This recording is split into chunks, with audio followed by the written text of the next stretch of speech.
নমস্কার, নিউজ 18 বাংলায় আপনাদের সকলকে স্বাগত। আপনাদের সঙ্গে রয়েছে আমি সোনিয়া। শুরু করছি সেরা 11। আর আজ সেরা 11-র শুরুতেই আমরা নজর রাখবো লোকসভা ভোট মিটে গিয়েছে, আর তারপরেই মিশন মোডে দেখা গেল মুখ্যমন্ত্রীকে। নবান্নে আজ প্রশাসনিক বৈঠক করেন মমতা বন্দ্যোপাধ্যায়, আর সেখানে উপস্থিত ছিলেন পুলিশ প্রশাসনের কর্তারাও। সেখানে একাধিক বিষয়ে ক্ষোভ প্রকাশ করেন মুখ্যমন্ত্রী। কাটমানি রুখতে কড়া বার্তাও দেন তিনি। সরকারি কাজে কাটমানিতে অভিযুক্ত স্থানীয় নেতারা কাটমানি রুখতে তাই প্রশাসনকে কড়া নির্দেশ মমতা বন্দ্যোপাধ্যায়ের। বালি ও কয়লা পাচার রুখতেও আরো সক্রিয় হওয়ার নির্দেশ। এদিন নবান্নের বৈঠকে রীতিমতো ক্ষোভ প্রকাশ করেন মুখ্যমন্ত্রী। পুলিশ প্রশাসনকে আরো সক্রিয় হতে নির্দেশ দেন তিনি।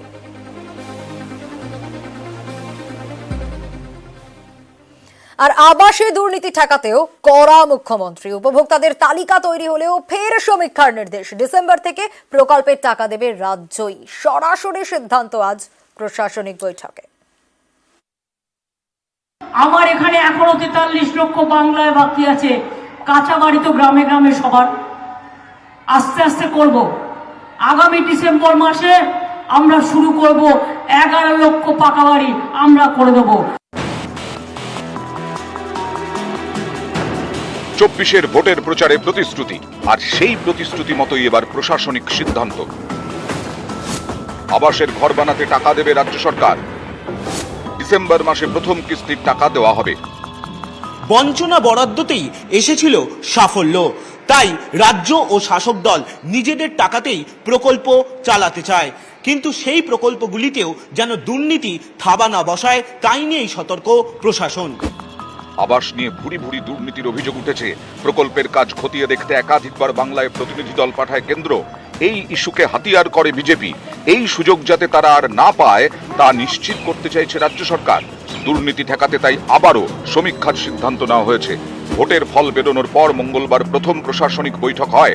নবান্নের এই বৈঠকে পঞ্চায়েত দপ্তরকে মুখ্যমন্ত্রী নির্দেশ দেন, আবাসের তালিকা তৈরি হলেও ফের সমীক্ষা করতে হবে।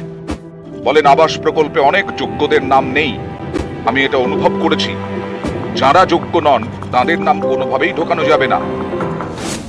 আবাসের তালিকা নিয়ে এর আগে দুবার সমীক্ষা হয়েছে। 2023-এর ডিসেম্বরে শেষবার সমীক্ষা করেছিল রাজ্য সরকার। উপভোক্তার তালিকায় নাম ছিল 11,36,000 জনের। এবার ফের সমীক্ষার নির্দেশ দিলেন মুখ্যমন্ত্রী। কিভাবে সমীক্ষা হবে তার জন্য প্রয়োজনীয় গাইডলাইন ঠিক করে দেবে পঞ্চায়েত দপ্তর। এদিনের বৈঠকে মুখ্যমন্ত্রী বলেন, ঘাটাল মাস্টার প্ল্যান ফেলে রাখা যাবে না, আরো তাড়াতাড়ি কাজ করতে হবে। মুড়িগঙ্গা সেতু নির্মাণের কাজ দ্রুত শুরু করা হবে। খুব তাড়াতাড়ি টেন্ডার ডাকা হবে। এদিন মুখ্যমন্ত্রী প্রশ্নের মুখে পড়েন রাজীব কুমার সহ 4 সচিব। মুখ্যমন্ত্রী প্রশ্ন, আইটি ডিপার্টমেন্ট কেন ভালো কাজ করছে না?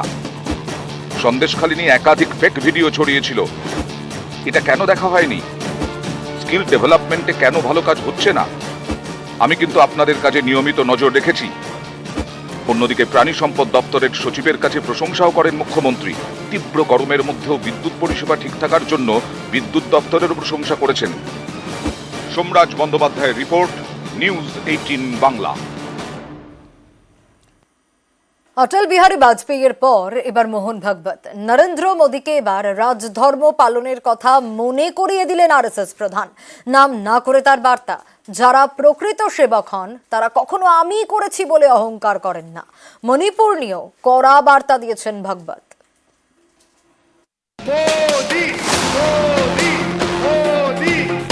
এবার আর মোদী সরকার নয়, শরিকদের ওপর ভরসা করে এনডিএ সরকার। রবিবার প্রধানমন্ত্রী হিসেবে শপথ নেন নরেন্দ্র মোদী। নরেন্দ্র দামোদর দাস মোদী। এর পরের দিনই নাম না করে মোদীকে রাজধর্ম পালনের কথা মনে করিয়ে দিলেন রাষ্ট্রীয় স্বয়ংসেবক সংঘের প্রধান মোহন ভাগবত। গুজরাট হিংসার পরে মোদীকে রাজধর্মের পাঠ দিয়েছিলেন তৎকালীন প্রধানমন্ত্রী অটল বিহারী বাজপেয়ী। এবার বার্তা মোহন ভাগবতের। जो सेवा करता है, जो वास्तविक सेवक है, जिसको वास्तविक सेवक कहा जा सकता है, उसको कोई मर्यादा रहती है, वो मर्यादा से चलता है। वो कार्य करते समय दूसरों को धक्का नहीं लगना चाहिए, ये मर्यादा भी उसमें निहित है। उस मर्यादा का पालन करके जो चलता है उसमें अहंकार नहीं आता कि मैंने किया, और वही सेवक कहलाने का अधिकारी रहता है। মোহন ভাগবত কাকেই বার্তা দিলেন এ নিয়ে জোর জল্পনা, কারণ এবারের ভোটে পদ্ম শিবিরের মুখ ছিলেন একজনই, নরেন্দ্র মোদী। বিজেপির প্রচারে শুধুই মোদীর নাম, মোদীর পরিবার, মোদীর গ্যারান্টি, আরও একবার মোদী সরকার। এনডিএর প্রথম বৈঠকেও মোদীর নামে স্লোগান। এসব দেখে বিরোধীদের অনেকেই প্রশ্ন তুলেছেন, ভারতে কি একজনই নেতা থাকবেন, এক দেশ এক নেতা? এটাই কি চাইছে পদ্ম শিবির? বিজেপি অবশ্য এসব কথা কানে তোলেনি। যে কোনো রাজ্যের ভোটে পদ্ম ফুটলেই তারা মোদীর জয়গান গেয়েছে, মোদীকেই বারবার সামনে এনেছে, মোদীকে কেন্দ্র করেই তারা এবারের প্রচারেও ঝড় তুলতে চেয়েছে। সব রাজ্যেই তাদের মুখ ছিলেন মোদী। এই প্রেক্ষাপটে মোহন ভাগবতের এদিনের বার্তা কার উদ্দেশ্যে, এ নিয়ে তৈরি হয়েছে জল্পনা। जो सेवा करता है, जो वास्तविक सेवक है, जिसको वास्तविक सेवक कहा जा सकता है, उसको कोई मर्यादा रहती है, वो मर्यादा से चलता है। वो कार्य करते समय दूसरों को धक्का नहीं लगना चाहिए, ये मर्यादा भी उसमें निहित है। उस मर्यादा का पालन करके जो चलता है उसमें अहंकार नहीं आता कि मैंने किया, और वही सेवक कहलाने का अधिकारी रहता है। সোমবার দিল্লিতে কেন্দ্রীয় মন্ত্রিসভা তৈরি হয়, সেদিনই নাগপুরে আরএসএস এর সভায় হাজির হন মোহন ভাগবত। 24 লোকসভা ভোটের ফল বেরোনোর পর সংঘের প্রথম সভা। সেখান থেকে একের পর এক কড়া বার্তা দিয়েছেন ভাগবত। বিরোধীরা বারবার অভিযোগ করেছে, মোদী সরকার বিরোধীদের কথাই শোনে না, একতরফাভাবে সব সিদ্ধান্ত নেয়। এই প্রেক্ষাপটে ভাগবতের বার্তা, বিরোধীদের গুরুত্ব দিতে হবে। दो पक्ष है, विरोधी पक्ष कहते हैं, मैं प्रतिपक्ष कहता हूँ। वो विरोधी नहीं है, उसको विरोधी मानना भी नहीं चाहिए, वो प्रतिपक्ष है, वो एक पहलू उजागर कर रहा है, उसका भी विचार होना चाहिए। चुनाव लड़ने में भी एक मर्यादा होती है, उस मर्यादा का पालन नहीं हुआ, उसका पालन होना इसलिए आवश्यक है कि हमारे देश के सामने चुनौतियां समाप्त नहीं हुई। গত বছরের মে মাস থেকে জ্বলছে মণিপুর। কুকি মেইতেই সংঘর্ষে উত্তপ্ত উত্তর পূর্বের এই রাজ্য। শ্লীলতাহানি, হামলা, আগুন, খুন, কিছুই বাদ নেই। এ নিয়ে উত্তাল হয়েছে দেশ, উত্তাল হয়েছে সংসদ। অশান্ত মণিপুরে কেন যাচ্ছেন না প্রধানমন্ত্রী নরেন্দ্র মোদী? বারবার এই প্রশ্ন তুলেছে বিরোধীরা। এই মণিপুরে এবার ভোটেও ধাক্কা খেয়েছে বিজেপি। 2টি আসনের 2টিতেই জিতেছে কংগ্রেস। ভোটের পর ফের খবরে মণিপুর। সোমবার হামলা হয় মুখ্যমন্ত্রী এন বীরেন সিং এর কনভয়ে।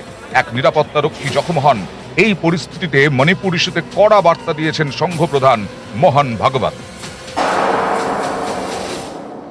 अब 1 साल से मणिपुर शांति की राह देख रहा है, उसके पहले 10 साल शांत रहा, और अचानक जो कलह वहां पर उपज गया या उपजाया गया, उसकी आग में अभी तक जल रहा है, त्राही त्राही कर रहा है। कौन उस पर ध्यान देगा?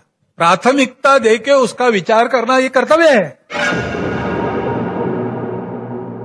अब सरकार बन गई, वही सरकार फिर से आ गई, एनडीए। अब ये ठीक है, पिछले 10 वर्षों में बहुत कुछ अच्छा हुआ, दुनिया भर में हमारे देश की प्रतिष्ठा बढ़ी है, लेकिन इसका मतलब ये नहीं है कि हम चुनौतियों से मुक्त हुए। নিউজ 18 বাংলা। আর এবার নজর রাখবো এপ্রিল থেকেই বর্ধিত ডিএ নিয়ে নির্দেশিকা জারি করা হয়েছে নবান্নের তরফ থেকে। মে থেকে নয়, এপ্রিল থেকেই বর্ধিত 4% ডিএ কার্যকর।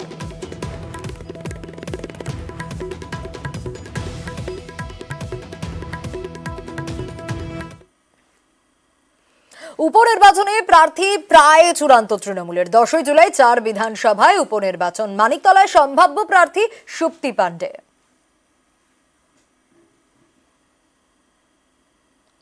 মানিকতলা এরিয়ার মানুষরা মুখিয়ে রয়েছে যে এই নির্বাচনটা কবে হবে, মানে আমাদের কাউকে বলতে হবে না, দে আর রেডি। খালি তাদের হুইসেল দিলেই রেডি স্টেডি গো হয়ে যাবে। প্রত্যেকেই সুস্থ প্রতিদ্বন্দ্বিতা করতে পারে, সবারই অধিকার আছে। এখানে তো দূর দূরান্তে বিজেপির কেউ এসে কাজ করেননি এ যাবৎ। এই যে 2.5-3 বছর সাধনবাবু নেই, এলাকাটাকে আগলে ছিল শ্রেয়া, তো সেই জায়গাটাতেই আমার সুবিধা হয়েছে পরে জনসংযোগটা করতে। আমাদের এই বাড়ির উপর ভরসা করি এবং এই কর্মীদের উপর ভরসা করি এবং এই কাউন্সিলরদের উপর ভরসা করি, আমরা কিন্তু এরিয়াকে এগিয়ে নিয়ে গেছি। এদিকে মানিকতলায় সুপ্তি পান্ডের প্রচার শুরু। কর্মী সমর্থকদের মধ্যে উচ্ছ্বাসের ছবি।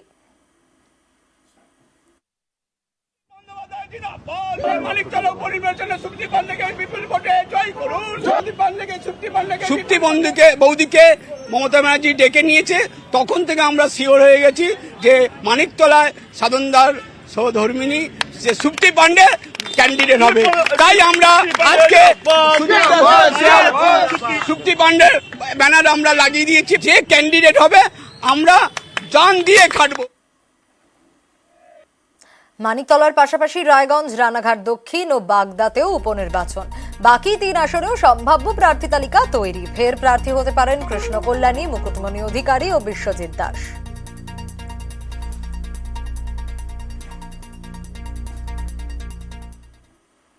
লোকসভা ভোট মিটতে বিধানসভা উপনির্বাচনের ঢাকে কাঠি। আত্মবিশ্বাসী তৃণমূল বিজেপি দুপক্ষই।